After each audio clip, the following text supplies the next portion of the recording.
दोस्तों, आज की क्लास हम लोग स्टार्ट करेंगे एक नए चैप्टर को जिसका नाम है डेमोक्रेटिक राइट्स। ये है इसका पार्ट नंबर 1। ये और आखिरी चैप्टर है हमारी बुक का। अब देखो, राइट्स का मतलब क्या है। मान लेते हैं कंट्री लेते हैं, ठीक है। हमने यहाँ पे इंडिया ले लिया। इंडिया के अंदर 130 से लेकर 135 करोड़ की आबादी है और इन सब के ऊपर रूल कर रहे हैं कुछ ऐसे लोग जो कि पॉलिटिकल पार्टीज से आते हैं, गवर्नमेंट बना रहे हैं, रूल कर रहे हैं, या फिर कुछ गवर्नमेंट जो ऑफिशियल्स हैं यहाँ पर वो हमारे ऊपर रूल करते हैं। अब क्या गारंटी है कि ये जो लोग हैं जिनके पास पावर है ये हम लोगों को एक्सप्लॉइट नहीं करेंगे? गारंटी नहीं है। और इसी वजह से जितने भी सिटीजन्स होते हैं दुनिया भर में, इंडिया के अपने अलग रूल होते हैं, वर्ल्ड के अपने अलग रूल होते हैं, लेकिन यार देखो कि इंडिया के अंदर जितने भी सिटीजन्स हैं उन सब के पास अपने फंडामेंटल राइट्स है। और कोई भी पॉलिटिकल पार्टी, कोई भी गवर्नमेंट ऑफिशियल, कोई पुलिस वाला हो, थानेदार हो या फिर कलेक्टर अफसर कोई भी हो, वो आपके राइट जो आपके पास राइट्स है उसको आपसे नहीं छीन सकता है। लेकिन कुछ देश ऐसे भी हैं जो छीनते हैं। किस तरीके से छीनते हैं उसको हम एग्जाम्पल के तौर पर देखते हैं। सबसे पहला जो एग्जाम्पल है वो है अमेरिका का। अमेरिका के पास एक अपना एक छोटा सा हिस्सा है जो क्यूबा देश है। अगर देखोगे यहाँ कंट्री है, ये रहा, यहाँ पे यूएसए है, ये फ्लोरिडा है, इंपॉर्टेंट शहर है उसका, ये है क्यूबा कंट्री। अब ये जो क्यूबा है ये बिल्कुल ही एंटी यूएस था। 1962 के अंदर यहाँ पर जो यूएसएसआर था, मतलब जो रसिया था, उसने लाके यहाँ पर दिया अपना न्यूक्लियर वेपन और उसने यहाँ से टारगेट सीधे कर दिया सीधा अमेरिका के ऊपर। अब फिर जो अमेरिका था एकदम एंटी क्यूबा हो गया और उसने फिर क्यूबा को बर्बाद कर दिया। आज भी जो क्यूबा है एक बर्बाद देश की तरह ही है। वहाँ पे आज भी कोई लग्जरी गाड़ी नहीं है, कोई जर्मन जो ब्रांड है, मर्सिडीज हो गया, ऑडी हो गया, ये सब वहाँ पे नहीं चलता है। एकदम नॉर्मल जो कार चलती है वही चलती है वहाँ पर। जो रिलेशन है यूएस के साथ बिल्कुल ही खराब है। लेकिन यूएस ने यहाँ पर एक छोटा सा एरिया है वो कैप्चर कर रखा है, ये है ग्वांटानामो बे। अब यहाँ पर क्या करता है, यूएसए ने अपना जेल बना रखा है। इस जेल के अंदर दुनिया भर से 600 लोग यहाँ पर लाके रखे गए हैं। जो अमेरिका है, जो CIA है, जो उसकी खुफिया एजेंसी है, जो स्पाई एजेंसी है, वो दुनिया भर से ऐसे ऐसे लोगों को लेकर आती है जो कि एंटी यूएस है, मतलब जो यूएस है उसके दुश्मन है, या फिर उनके लिंक जुड़े हुए हैं 9/11 अटैक से। 9/11 अटैक था वो यूएस हिस्ट्री का सबसे ज़्यादा काला दिन आप कह सकते हो। 2000 लोग जो थे कम से कम यहाँ पे मारे गए थे। अब देखो, जो यहाँ पे यूएस फोर्सेस है वो किस तरीके से आदमी को उठा के लाती है दूसरे देश से और उनके साथ क्या किया जाता है। यहाँ पर आ जाता है ह्यूमन राइट्स। अब यहाँ पर जो यूएस आर्मी है वो जाती है दूसरे कंट्री के अंदर और वहाँ से छुपके से दूसरे इंसान को, जो एनिमी है यूएस का, उसको लेकर आ जाती है यहाँ पर, उसको डाल देती है जेल के अंदर, ठीक है। अब यहाँ पर पूछती भी नहीं है, जैसे पाकिस्तान के अंदर आई थी, अफगानिस्तान के अंदर आई थी। अब जब वहाँ पर 9/11 अटैक हुआ था यूएसए के अंदर, तो उन्होंने बोला कि भैया हम मार देंगे इसको, बगदादी को। तो ये घुस गए वहाँ पर, अफगानिस्तान के अंदर घुस गए, वहाँ पर उनको मिला नहीं। पूछ के थोड़े पूछे थे, बिना पूछे वहाँ घुस गए, मारा धारा, ये किया वो किया, कुछ किया, लेकिन मिला वहाँ पर नहीं। मिला कहाँ पे? पाकिस्तान के अंदर मिला। तो दोबारा घुसे पाकिस्तान के अंदर, बिना पूछे गए, सबको मार धार के वहाँ पर उसको मार दिया।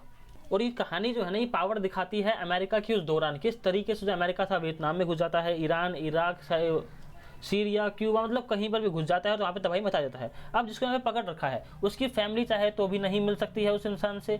और अगर वहाँ पे जो मीडिया वाले हैं या फिर जो यूएन के रिप्रेजेंटेटिव है वहाँ जाते हैं, बोलते हैं कि हमको दिखाओ जरा वहाँ पे किस तरीके से जो वहाँ पे क्या दिए हैं, उनको अपना रखा हुआ है, वो खाना मिलता है नहीं मिलता है, कहीं आप टॉर्चर तो नहीं कर रहे हो, जो ह्यूमन राइट्स है उनको वॉयलेट तो नहीं कर रहे हो। अब देखो, खुन्नत तो होती है कि ना आके मेरे देश के अंदर बम फोड़ दिया। हमारा भी दिल करता है कि भैया जिसने बम फोड़ा था हमारे देश के अंदर, उनको पकड़ कर डाल दे जूस वाली मशीन के अंदर, जूस उनके निकल जाएगा भेजे समेत। अब यहाँ पर यूएस के अंदर जो खुंतक थी ना, उसने निकाला, उसने पकड़ के लाया सबको और उसको मिलने से रोक दिया कि आप कोई नहीं मिलेगा उसे, ना फैमिली मिलेगी, ना मीडिया मिलेगा, और ना ही जो यूएनओ के रिप्रेजेंटेटिव हैं वो मिल पाएंगे।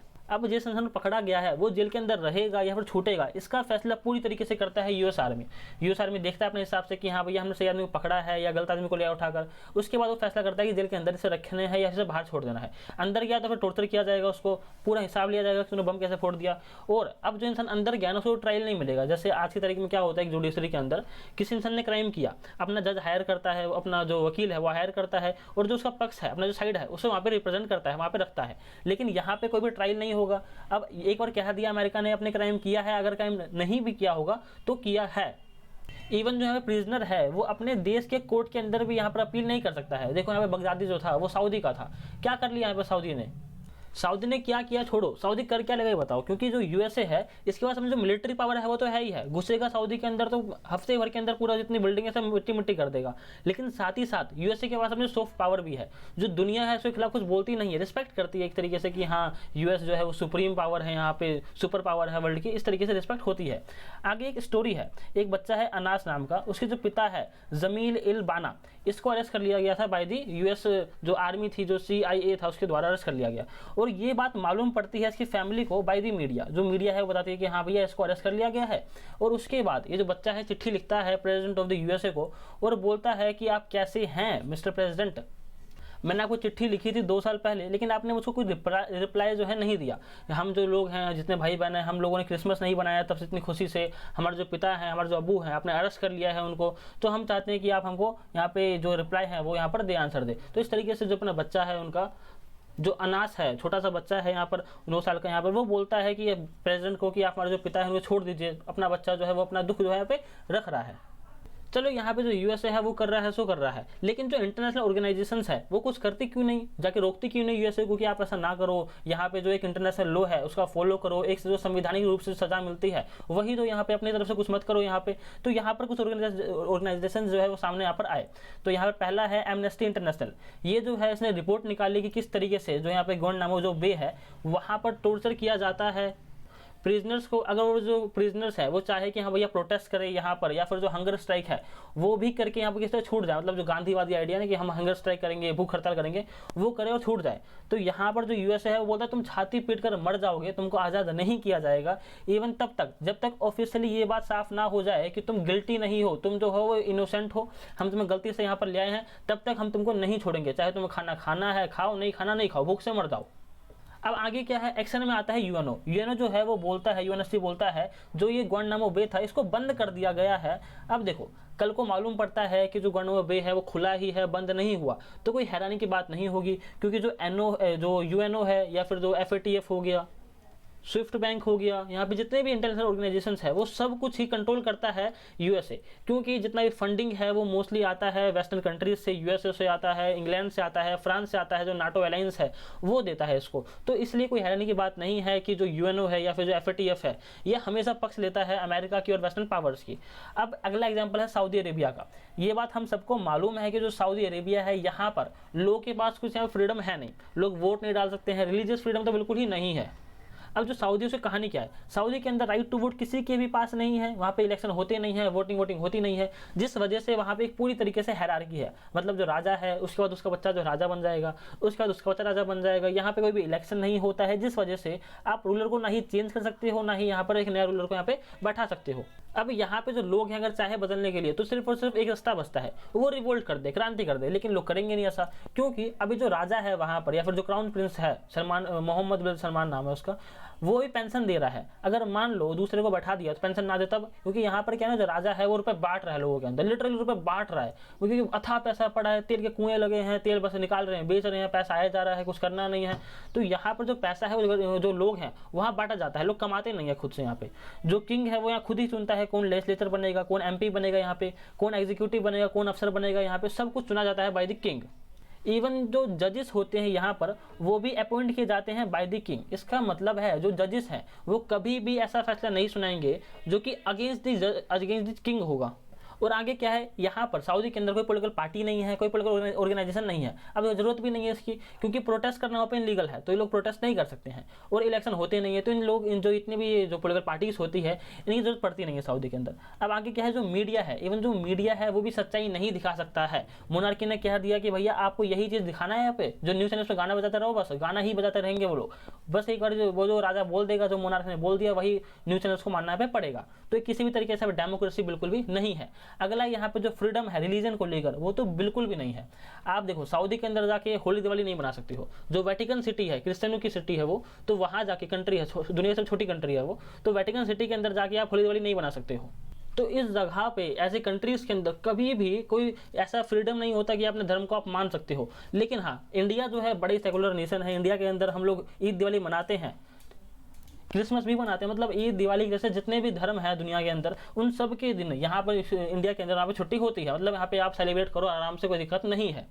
और एक और चीज़ यहाँ पे बड़ी खास है, जो OIC है, ऑर्गेनाइजेशन ऑफ इस्लामिक कंट्रीज, जिसके अंदर सऊदी भी आता है और जितनी भी इस्लामिक कंट्रीज है वो सब की सब आती है, ये सब लोग मिलकर बुराई करते हैं इंडिया की। वे बोलते हैं कि इंडिया के अंदर जो है सेकुलरिज्म नहीं है। तो आप बताओ, आपके अंदर सेकुलरिज्म है? आप तो डेमोक्रेसी भी नहीं हो, रिपब्लिक भी नहीं हो, इवन आपके कंट्री के अंदर तो इक्वालिटी भी नहीं है, यहाँ पे जुडिशरी कोई है ही नहीं, यहाँ पर किसी भी तरीके से आप यहाँ पे बताओ ना, कोई भी आज़ादी नहीं है। और आप इंडिया के बता रहे हो जो कि दुनिया की सबसे बड़ी डेमोक्रेसी है, जहाँ पर रिपब्लिक सही से चल रहा है, जहाँ पर सेकुलरिज्म भी सही से चल रहा है, और आप इंडिया के ऊपर उंगली उठा रहे हो इस तरीके से।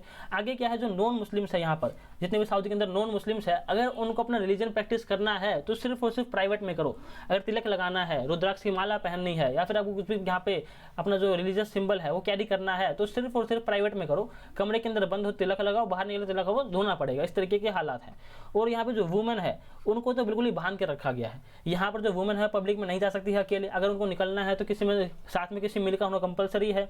यहाँ पे 2015 में पहली बार वुमेन के पास राइट टू वोट आया था। अब देखो वोट का मतलब ये नहीं है कि जो यहाँ पर जो पॉलिटिकल पावर जो यहाँ पे जो राजा है उसको हटा देंगे, सिर्फ और सिर्फ वोट होता है लोकल लेवल पर, जो एमसीडी हो गया, जो पंचायत हो गया, ऐसे जो लोकल जगह है वहाँ पर छोटे मोटे चुनाव होते हैं, वहाँ पर आप जो लीडर उसको बदल सकते हैं, छोटा सा बात है ये। अब आगे क्या है, और यहाँ पे अभी कुछ साल पहले ही वुमेन को यहाँ पर ड्राइविंग लाइसेंस का भी अलाउ किया गया कि आप यहाँ पे जो वुमेन है वो गाड़ी चला सकती है। और इवन इंडिया के अंदर आप देखो ना तो 1947 जब इंडिया आज़ाद हुआ हमने तभी दे दिया सबको राइट टू वोट, हाँ जाओ आप ये वोट डालो, आप ये वोट डालो। तो ये दिखाता है जो इस्लामिक कंट्रीज है वो आज की दुनिया से कितना पीछे है, 50 साल से ज़्यादा पीछे है, अभी तक वो लोग मॉडर्नाइज नहीं हुए हैं। अगला जो पॉइंट है वो बोलता है गवाही। अब देखो यहाँ पे गवाही को लेकर ना बड़ा एक इंटरेस्टिंग कॉन्सेप्ट है, मतलब लगेगा आपको कि आज की तारीख में ऐसा भी होता है क्या, एक जो आदमी है इसकी जो गवाही की वैल्यू है वो इक्वल टू 2 वुमेन है, मतलब 2 महिलाएं मिलकर अगर एक ही बात को बोलेगी तब वो माना जाएगा कि हाँ भैया एक आदमी के बराबर की उन्होंने बात रखी है। इस तरीके की आज भी सोच वहाँ पर है। आगे जो एनसीईआरटी है ये बोलता है सऊदी अरेबिया सिर्फ और सिर्फ एकमात्र ऐसा देश नहीं है जहाँ पे ऐसे हालात हैं, कई सारी ऐसी कंट्रीज हैं, जितने भी मोस्टली आप देखोगे इस्लामिक कंट्रीज हैं, गल्फ वाले जितने भी कंट्रीज हैं वहाँ पर हालात ऐसे ही हैं। सब इस्लामिक कंट्रीज ऐसी नहीं है, टर्की हो गया वहाँ पे जो हालात हैं बड़े ठीक ठाक है, ठीक है, मतलब वहाँ पर सेकुलरिज्म है। लेकिन जो अर्दोगान है, जो प्रेसिडेंट है, वो चाहता है दोबारा से टर्की को मैं एक इस्लामिक कंट्री बना दूँ। जो सेंट्रल एशियन कंट्रीज है, Kazakhstan, Kyrgyzstan, Tajikistan, Turkmenistan, Uzbekistan, यहाँ पर भी जो सेकुलरिज्म है वो है। जो इंडोनेशिया है वो भी इस्लामिक कंट्री है लेकिन वहाँ पर भी सेकुलरिज्म जो है, लेकिन जो बाकी कंट्रीज बच गई इस्लामिक, वहाँ पर जो रेडिकलिज्म है वो ज़्यादा ही है। आगे क्या है, आगे एग्जांपल है कोसोवो का। अब जो कोसोवो है इंडिया नहीं मानता कोसोवो नाम का देश को दुनिया में है भी, लेकिन जो कोसोवो है वो असल में है। देखो असल में कारण क्या है, जो सर्बिया है यहाँ पर, ये सर्बिया है, यहाँ रहते क्रिश्चियन मेजोरिटी लोग रहते हैं। और जो कोसोवो था ये पहले इसी का हिस्सा था, इस तरीके से पूरा का पूरा एक हिस्सा था, देश था। यहाँ पर रहते थे इस्लामिक लोग। अब जो इस्लामिक लोग थे उन्होंने अपना एक अलग देश चाहिए था, उन्होंने अपना अलग देश बनाया। इससे पहले ले चलते कहानी को। अब देखो यूगोस्लाविया नाम का कंट्री था दुनिया के अंदर, ठीक है। जो यूगोस्लाविया था ये पूरा जितना भी कलर्ड एरिया है ये पूरा का पूरा यूगोस्लाविया था, लेकिन जो अंग्रेज लोग थे इन्होंने इसको तोड़ दिया। अब तोड़ने के बाद यहाँ पे 6 कंट्रीज लगभग बना दी गई। अब देखो यहाँ पर एक ये देश है सर्बिया। सर्बिया जो था पूरी तरीके से क्रिश्चियन मेजोरिटी कंट्री था। अब यहाँ पर एक ऐसा लीडर निकल कर आया जो कि चाहता था कि पूरा जो हमारा देश है ये पूरा पूरा क्रिश्चियन कंट्री बन जाए, क्योंकि पहले यहाँ पे क्रिश्चियन ही रहते थे, बाद में इस्लामिक रूलर्स जो थे वो यहाँ घुस गए, जिस तरीके से इंडिया के अंदर घुस गए थे, दुनिया में कई जगहों पे घुस गए थे। तो इन्होंने इनका प्लान था कि हम पूरी तरह से क्रिश्चियन कंट्री यहाँ बनाएंगे। लेकिन जो कोसोवो के लोग थे उन्होंने कहा कि भैया हमको यहाँ पे मासकर भी हुआ था, जो क्रिश्चियन लोगों ने थे इनको मारा भी था कोसोवो वालों को कि आप यहाँ से भाग जाओ या तो आप इस्लाम को छोड़ दो। तो इस पर एनसीईआरटी क्या बोलते हैं, एनसीईआरटी बोलता है एब्सोल्यूट मोनार्की में ही सिर्फ और सिर्फ ऐसा नहीं होता कि जो राइट है वो छीने जाते हैं, कई बार ऐसा भी होता है जो डेमोक्रेसी होती है वहाँ पर भी एक ऐसा रूलर आ जाता है जो लोगों से राइट टू वोट जो है यहाँ पे राइट टू जो लिविंग है वो भी छीन लेता है। तो ये कहानी है यूगोस्लाविया की। जो यूगोस्लाविया था वो टूट गया कई हिस्सों में। अब यहाँ पर जो एथनिक लोग थे वो इस्लाम को फॉलो करते थे, अल्बानियन जो है वो इस्लामिक है, लेकिन यहाँ पर जो मेजोरिटी में है वो है सर्ब्स, जो सर्ब्स हैं वो क्रिश्चियंस हैं, तो ये मेजोरिटी के अंदर है। अब यहाँ पर एक ऐसा लीडर निकल कर आया जिसने कहा कि भैया मैं पूरी तरीके से मुझे कंट्री को सर्ब्स बना दूंगा, और इसने 2 ऑफर दिया। इसने कहा जो यहाँ पे इस्लाम फॉलो करने वाले लोग हैं या तो अपने ये जो देश है इसको छोड़ दे, या तो ये मान ले कि जो सर्ब्स हैं वो सुप्रीम है, वो बेहतर है, यहाँ पर इस बात को फॉलो करना पड़ेगा, तुमको मानना पड़ेगा। अब ये जब हुआ तो इस बात को माना नहीं इस्लाम लोगों ने, तो यहाँ पर जो है मास हैकर हुआ। जो यहाँ पर लीडर था उसने ऑर्डर दे दिया आर्मी को जाओ जिसको मारना है मारो। यहाँ पर मारा गया, काटा गया, और उसके बाद और एक लंबे हाथापाई के बाद फाइनली यहाँ पे एक देश निकल के आता है जिसका नाम है कोसोवो। फाइनली जाके यहाँ पे एक देश बनता है जिसका नाम है कोसोवो। अब यहाँ पर जो कोसोवो है कुछ वक्त पहले ही तकरीबन 6-7 महीने हुए होंगे, इसने इंडिया को एक रिक्वेस्ट भेजी। इसकी प्रेसिडेंट ने कहा इंडिया से कि आप ऐसा रिक्वेस्ट, मतलब जो इंडिया है वो मान्यता दे दे कोसोवो को एक देश की, मतलब अभी हम मानते ही नहीं कोसोवो नाम का देश है, हम मानते हैं जो पूरा का पूरा सर्बिया है ना इसका बाउंड्री ये है, हम मानते ही नहीं कोसोवो नाम का देश है। क्योंकि हमारी जो पॉलिसी है बड़ी सिंपल सी पॉलिसी है, हम कहते हैं कोई भी जो कंट्री है अगर बनती है on the base of the religion कि हाँ भैया हमको धर्म के नाम पे अलग देश चाहिए, क्योंकि पाकिस्तान बना है, बांग्लादेश बना है, हमने दर्द देखा है देश के टूटने का, तो हम नहीं मानते हैं कोई भी अगर कंट्री ऐसा है जो रिलीजन के नाम पर अलग देश बना ले तो हम उसको मान्यता नहीं देते, हमारी पॉलिसी है ये। लेकिन जो कोसोवो था यहाँ पर जो मान्यता थी वो यूएसए ने दी, और जो यूएस एलआई उसने दिया, क्योंकि जो सर्बिया था ये पार्टनर था यूएसएसआर का, ठीक है, यहाँ पे जो यूएसएसआर था उसका पार्टनर था।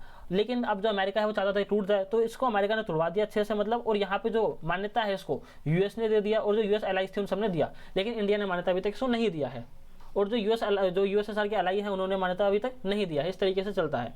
तो इस पार्ट में इतना ही। जय हिंद, जय भारत।